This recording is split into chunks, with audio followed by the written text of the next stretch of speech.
Hi, everybody. This is Marlene with Eerie News, and today is December 28th, 2024. Saturday, December 28th, 2024. 72 hours out from 2025. Yes, incredible. How time flies when you're having fun, especially when there's eerie news to learn about. Anyway, off to our first story. This is out of Stranger Than Fiction Stories, and it's titled Giants of the Past. The fascination about giants, their origins, and how to explain them has existed for a long time. Some of them are described as being 30 or 40 feet high. The following article was published in the Miami News. This is in 1905, over 100 years ago. Quote, the past was more prolific in the production of giants than the present. In 1830, one of these giants who was exhibited at Rouen was 10 feet high, and the giant Galabra, brought from Arabia to Rome in the time of Claudius Caesar, was the same height. Fanuni, who lived in the time of Eugene II, was 11 and 1/2 feet in height. The Chevalier Scrog, in his journey to the Peak Tenerife, found in one of the caverns of the mountain the head of a giant who had 60 teeth and who was not less than 15 feet high. The giant Ferragus, slain by Orlando, the nephew of Charlemagne, according to reports, was 28 feet high. In 1814, near Grenard, was found the tomb of the giant Isolent, who was not less than 30 feet high. In 1500, near Rouen, was found a skeleton whose head held a bushel of corn and which was 19 feet in height. The giant bird was 22 feet high. In 1623, near the castle in Dauphin, a tomb was found 30 feet long, 16 feet wide, and 8 feet high, on which were cut in gray stone the words Cantoculus Rex. The skeleton was found entire and measured 25 and 1/4 feet high, 10 feet across the shoulders, and 5 feet from breastbone to the back. But France is not the only country where giant skeletons have been unearthed.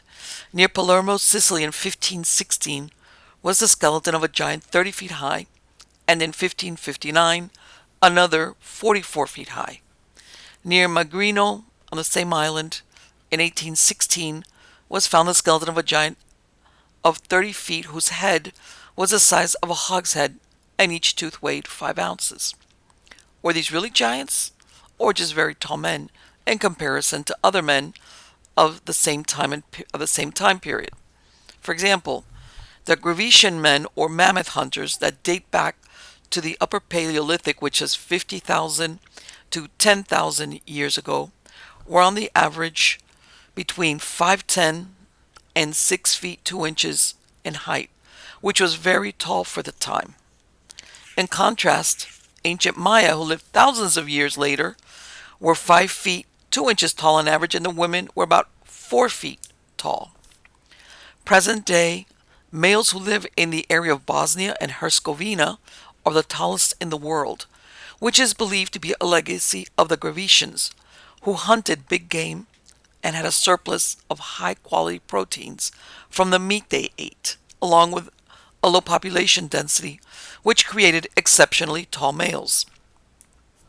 The Grevetians also kept dogs and fed them reindeer meat. Research has found that the sudden appearance of dwellings built from mammoth bones was due to humans hunting alongside the earliest domesticated dogs.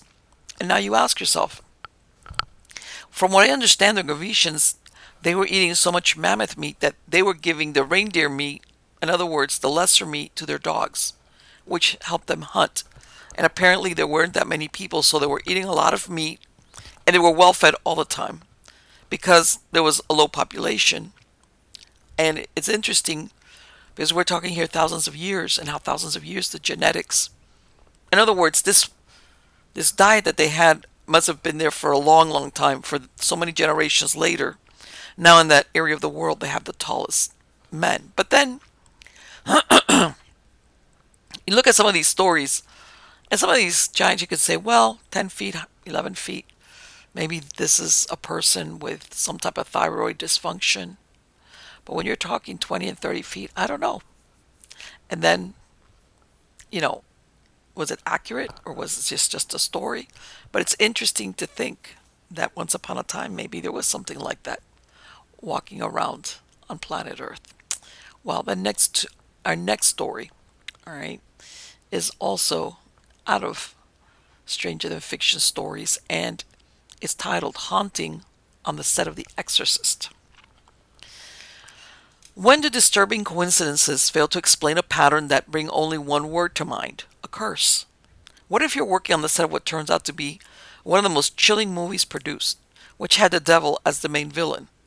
These are just some of the so-called accidents that almost 50 years in retrospect plagued the set of the film The Exorcist. In 1973, The Exorcist was released. Linda Blair was cast as 12-year-old Regan, and she recalls a series of unsettling incidents that occurred on the set to actors or behind-the-scene personnel. Halfway through the film, a fire destroyed much of the set, except the part of Linda Blair's bedroom where the major portion of Regan's possession was filmed. Linda Blair was later to learn that certain disturbing incidents were kept from her in order that she should not be frightened. Ellen Burstyn, who herself suffered an accident during the film, claimed that there were several people involved in the film that died. People die eventually, but what are the odds that so many had ties to a particular film in one way or another? Jack McGowan, who played Burke Dennings, the alcoholic director, 1 week after completing his work on the film, he died from a heart attack that started out as a case of the flu. Okay. Vasiliki Maliros, who played Father Damien's mother, died from natural causes at the age of 89 when the film was still in post-production. That one, I don't know. She was very old. During filming, Max von Sydow's brother Axel and Linda Blair's grandfather died. Jason Miller, who played Father Karras, was stunned to find out his son Jordan was hit by a motorcyclist who appeared out of nowhere on an empty beach. It wasn't just actors or extras, but anyone who had some contact with the production. In New York, one of the carpenters accidentally cut off his thumb, and one of the lighting technicians lost a toe while working on the set. The man who refrigerated the studio, kept abnormally cold during the shooting, died. The assistant cameraman's wife had a baby that died, and the janitor who took care of the building was shot and killed. Friedkin asked two priests, one who was hired as a technical advisor, to bless the set. This stopped all the sinister experiences, but around that time a fire broke out in the Jesuit residence in Georgetown. Mercedes McCambridge was the voice of the demon. In November 1987, her son John Markle shot his wife and two daughters after being accused of fraud. According to the Chicago Tribune, he then went to his study and shot himself in the temple. Next to his body, authorities found a white rubber old man mask. The movie Nightmare on Elm Street was in the VCR, and later it was discovered he had used 3 different guns for the slayings. The Little Rock Police Department would discover that Markle had been fired the previous Friday, which fell on the 13th, for a sophisticated embezzlement scheme that benefited Markle's mother, the award-winning actress Mercedes McCambridge. In his suicide note, he blamed his mother for his decision in killing his family and himself. He cited her 2 suicide attempts, drinking and failed marriages, and mostly her lack of love for him. The letter contained the following, quote, "Initially you said, well, we can work it out, but no, you refused. You called me a liar, a cheat, a criminal, a bum. You said I have ruined your life. You were never around much when I needed you. So now I and my whole family are dead, so you can have the money." End quote. What better place for a serial killer than a film about the devil? Paul Bateson was an X-ray tech at NYU Medical Center who played an extra in the film as what else? An X-ray technician. Starting in Christmas 1975, several nude bodies of unidentified gay men have been found dismembered, placed in bags, and tossed into the Hudson River. The bags have been found in 3-month intervals. The only clue police had was their clothing came from a shop in Greenwich Village that catered to the leather subculture. In September 1977, Addison Verrill, a film critic, was found murdered in his apartment. He was stabbed in the chest and smashed with a frying pan. The police had no suspects. Village Voice journalist Arthur Bell wrote a piece about the crime, and he received a call from a man who said he'd met Verrill at Badlands, a gay bar on Christopher Street, where they partied until 3 a.m. After that, they stopped at a gay BDSM club called Mineshaft before heading to Verril's studio apartment. A few days later, Bell received a call from another mystery man who told him Verril's murderer was Bateson. Bateson was part of the S&M and leather subcultures of Greenwich Village. He was an alcoholic, drinking at least a quart of vodka a day, which made it difficult to hold down a job. He was fired from the hospital where he worked at when he was hired to work on the film. On March 5, 1979, Paul Bateson was found guilty of murdering Addison Verrill, who he stabbed and bludgeoned with an iron skillet. The prosecution attempted to connect Bateson to what was then known as the Bag Murders, but were unable to do so, even though he did brag about committing them while serving his prison term. He said he'd done it for fun. Unable to prosecute him for the crimes, detectives were convinced of his guilt in the murder of 6 other men. These events inspired the movie Cruising, which technically remained unsolved. He was sentenced to a term of 20 years to life in prison to be served at Rikers Island. He was released in 2004. He is now set to live somewhere in upstate New York. Coincidentally, or not, these crimes were committed after he worked on the Exorcist film. William Peter Blatty, who died in 2017, and who wrote the novel The Exorcist, based it on a true story of a 14-year-old boy from St. Louis who underwent an exorcism in 1949. His identity as Ronald Edwin Hunkler became known after his death in 2020. So yes, in retrospect, we have a lot of unusual things. You know, when these things start happening, some people get a little bit spooked, but it's only after so many years have passed that you look back and you say, wow, a lot of weird and unsettling things did happen if you had any ties to that movie, which is not surprising. I mean, you had a serial killer working on the set. No, that was pretty bad. Now, the other story is also out of Stranger Than Fiction stories, and it's titled Ozzie's Ghost. In the 1930s, Oswald Ozzie Nelson and Harriet Nelson became famous on the radio show The Baker's Broadcast. In 1944, they launched their own radio show, The Adventures of Ozzie and Harriet, which later became a well-known sitcom by the same name that ran on television from 1952 to 1966. The house on the set was modeled after the real home, which would eventually develop a reputation for being haunted. The Nelson house was located on 1822 Camino Palmero Street in Los Angeles, Hollywood Hills. It was built in 1916 for a prominent Los Angeles businessman, Harold G. Farrard, on a sloping half-acre parcel in the exclusive La Colinas Heights subdivision. Architects Frank Kegley and H. Scott Gerety designed it in a colonial revival style. In 1937, the bank put it up for sale for $16,500. Cowboy actor Dick Ferran then lived at the house with his wife, Madeline Piper Hollingsworth, and their 2 children. In 1940, as part of their divorce agreement, she gave up the claim to the house, and he stayed there. She had charged him with cruelty during a divorce suit. Things didn't go good for Dick. A few months later, he was arrested, pleading guilty to a drunk charge after fighting the arresting officers. The Nelsons purchased the 2-story property in 1941, and the exterior shots of The Adventures of Ozzie and Harriet show featured the actual house. The family lived there until 1975 when Ozzie died from liver cancer in the house. Harriet moved to another house they owned in Laguna Beach. She died in 1994. The Laguna Beach was built in the 1950s by the Nelsons and was sold by David Nelson in 1997. The new owners raised it and built a new one in its place. The property went up for sale in 2022 for $40 million. David Nelson passed away in 2011. No ghostly sightings have ever been reported there. According to the real estate agent that handled the sale of the house at Las Colinas Heights 3 times, paranormal occurrences were reported not only by those who lived there, but workmen as well.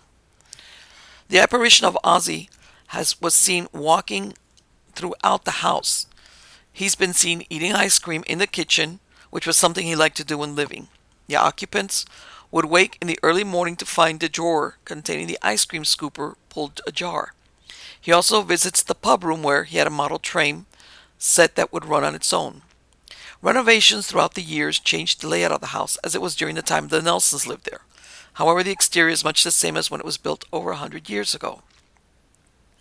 The family that occupied the house in the late 1970s complained of lights and faucets turning on and off by themselves, hearing footsteps, and witnessing doors opening and closing without anyone being around them. There were times when the smell of rose-scented perfume wafted through the air. At one point, the new owners asked Dr. Barry Taff to investigate the supernatural occurrences. A woman who lived there during this time described feeling a spirit pull back the bedsheet and something kissed her neck and breasts. Dr. Taft told them this was not uncommon. They were so uncomfortable they ended the investigation and sold the property. In June 1994, a painter working by himself in the house saw a misty white form which was preceded by the sound of footsteps. Despite the persona Ozzie Nelson cultivated for his TV character, historians have described him as being an authoritarian figure that micromanaged his family's lives, especially those of his two sons, David and Ricky. He quashed plans for them to attend college, insisting that they continue to work in show business. As a workaholic, he no doubt loved his children, but the family business came first. Rick Nelson went on to have his own musical career. He died in a plane crash on December 31st, 1985, at the age of 45, on the way to a concert in Texas, at a time when he was struggling to revive his singing career. The house was featured as Ari Gold's house in Entourage. In 2014, actor Christopher Maloney purchased the home which, despite having been the abode of a wholesome family, had acquired a reputation of being very haunted. In May 2022, according to Dirt, the house was sold in an off-market deal to director Rawson Marshall Thurber for $5.9 million. It had gone on the market originally in 2020 for $6.5 million. It was removed from the open market shortly thereafter and rented out for $29,500 a month. Question is, does the house still deserve its reputation as being haunted? Does Ozzie Nelson still walk throughout the house, checking out the renovations and wondering where his train set went? Or has he gone on to the greatest adventure of them all? And that's the thing about, all these stories that you hear about Hollywood, that these actors, people were invested in their characters. And it turns out they're not. They're actors. And like they said, here he has this wholesome, and I'm sure maybe what they were saying that he was authoritarian, they were maybe being nice. Maybe he wanted to run the show. In other words, people think that these actors are the characters they really portray, especially if they're nice ones. They think that this is the real them. And let's face it, a lot of these celebrities, you find out they're anything but the portrayals that they're doing of whatever the person is. Far from it. But I guess that only happens to real fans, right? Anyway, next story out of Stranger Than Fiction stories is Pascagoula Abduction, the Closest Encounter. It was sometime after 7 p.m. on October 11th, 1973, when two men were fishing on a pier on the Pascagoula River at an abandoned shipyard. One was Charles Hickson, 42, and the other was his co-worker, Calvin Parker, 19. They heard something that sounded like a whizzing noise, and then they were engulfed in a blue blinding light. What followed next was a classic extraterrestrial abduction experience. Hickson died in 2011, and Parker in 2023.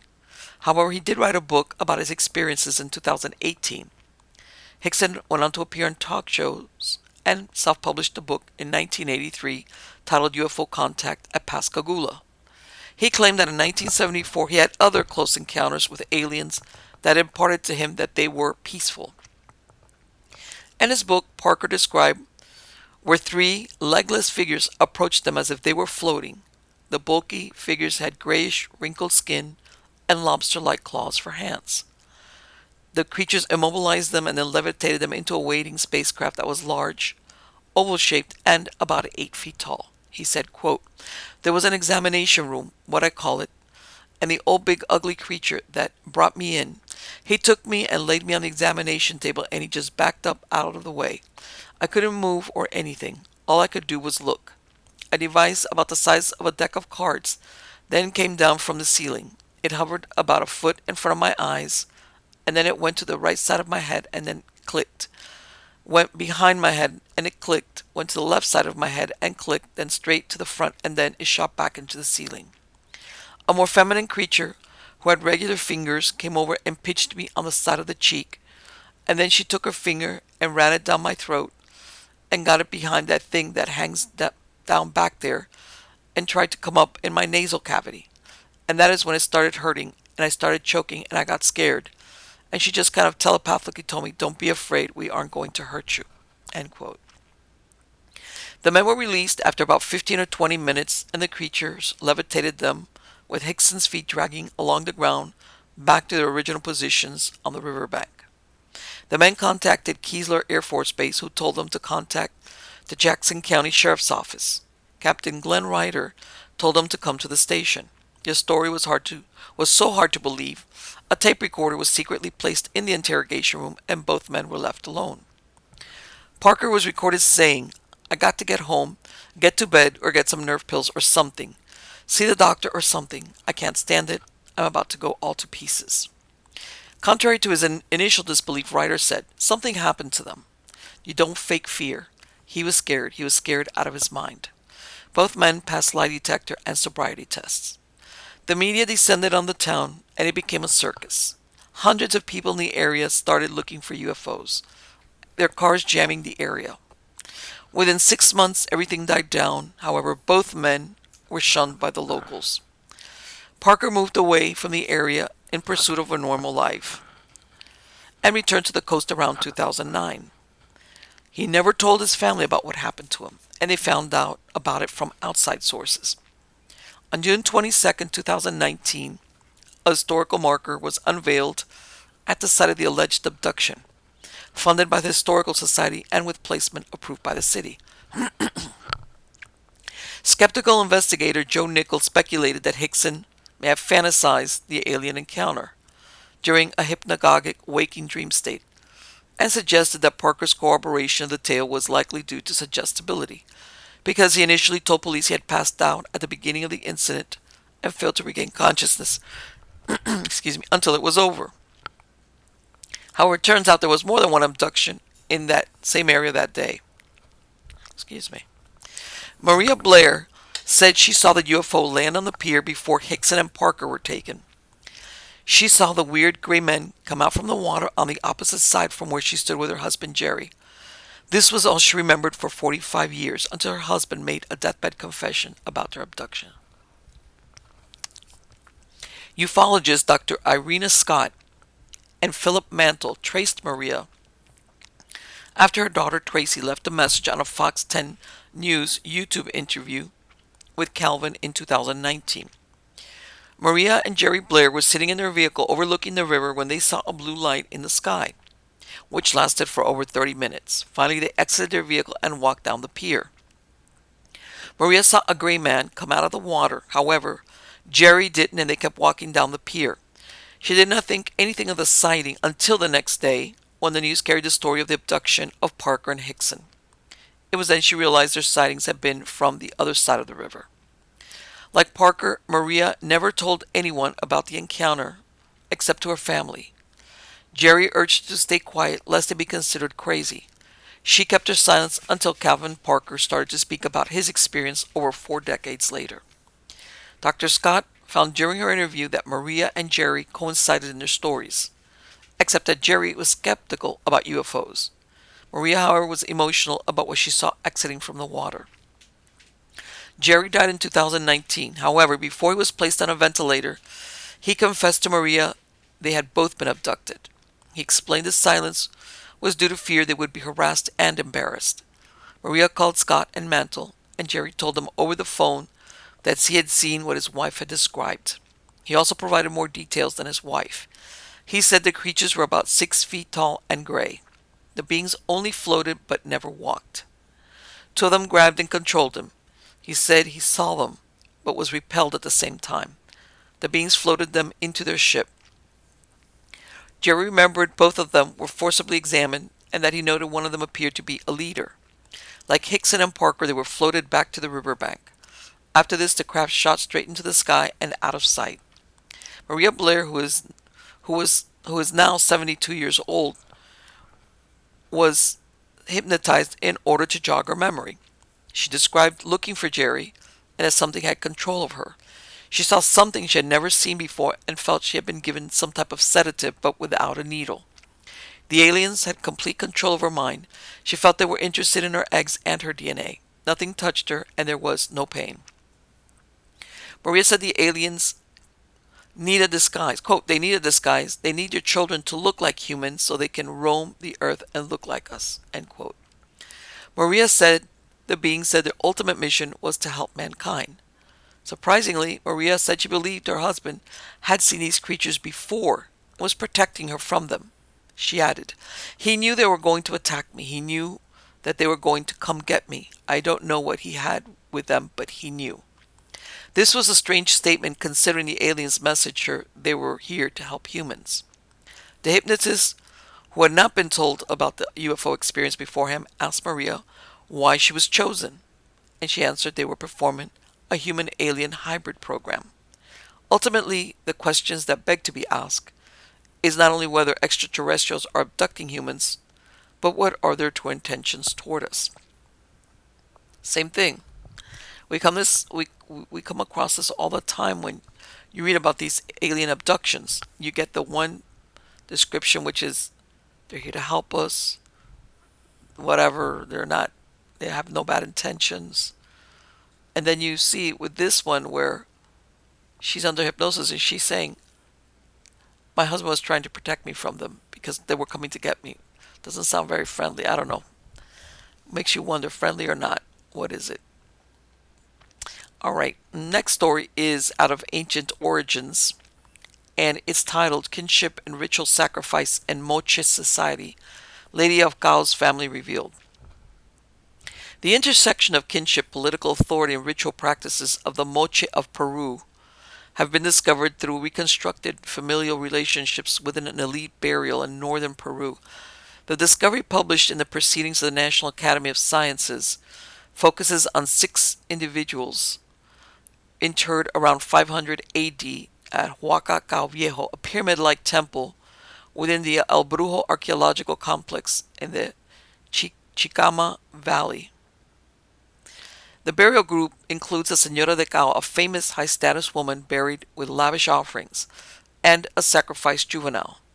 Using genetic, isotopic, and archaeological evidence, researchers established that these individuals were members of an extended family spanning at least 4 generations.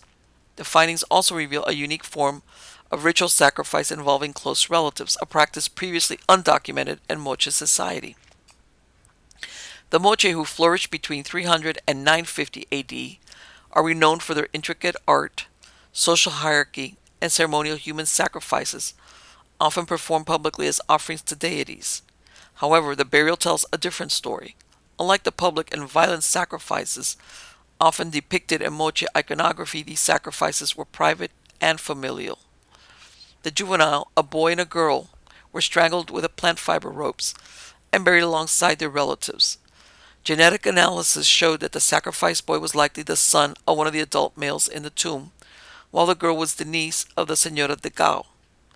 Researchers suggest the boy may have been sacrificed after his father's death, while the girl was likely offered during her aunt's burial. This study provides the first confirmation of familial relationships within an elite Moche burial group, said Lars Fehrenschmitz, an archaeogeneticist at the University of California, Santa Cruz. No evidence has pointed to the sacrifice of close or adolescent relatives, like we observed. The researchers used genomic sequencing to reconstruct the family tree and isotopic analysis to examine the diets and geographic origins of the individuals. Most of the buried individuals, including the Señora de Gao, spent their childhoods near the Chicama Valley and consumed a diet rich in maize and marine proteins. However, the sacrificed girl's isotopic profile indicated a distinct diet and origin, suggesting she was raised outside the Chicama Valley. This difference highlights the mobility of Moche elites and their ability to form alliances or establish familial ties across regions.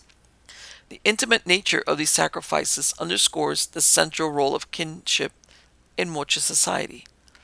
By linking the deceased to familial sacrifices, the Moche may have reinforced the transmission of authority and status across generations.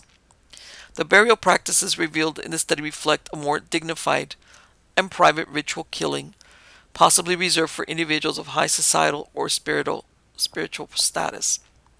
The Señora de Gala, interred with a sacrificed relative, numerous offerings, and intricate tattoos, represents the pinnacle of Moche elite burial practices. This discovery emphasizes how kinship was not just a familial bond, but a critical element in maintaining political authority in Moche society. Said Jeffrey Quilter, one of the study's authors, the intertwining of kinship and ritual sacrifice allows Moche elites to align themselves with both ancestors and divine forces, solidifying their power and legacy. But it still doesn't explain why. Why? This is the part, obviously, we hear of these sacrifices where sometimes they would sacrifice captive slaves. They would even raid neighboring areas. And, in some cases in Peru, would take these children and they would kill them or drug them and leave them as sacrifices way on the mountaintops, 10,000 feet up. But even now, why were they, everybody points to to appease deities. But in this case, of course, this is private because these are the elites. Why would they want to kill a young member of their family? Because when you look at, how can I say, especially with ruling families or elites, one of the things they want to do is to continue their bloodlines. In other words, their children.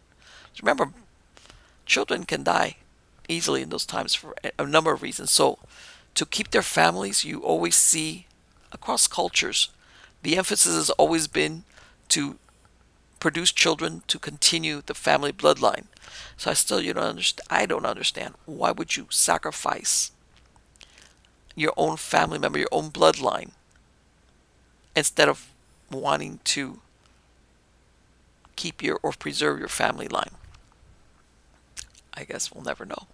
Until maybe one day they come across some, some type of, I don't know, some type of, not a letter, but something that makes one understand. Because a lot of these things they're inferring that yes, there were elites, and that yes, they're bonded. They have genetic sequencing that says they're family, but they really don't understand why. Why would they do that? Very strange, very unusual. Anyway, I will be back soon with some more interesting and weird news, and until then, take care.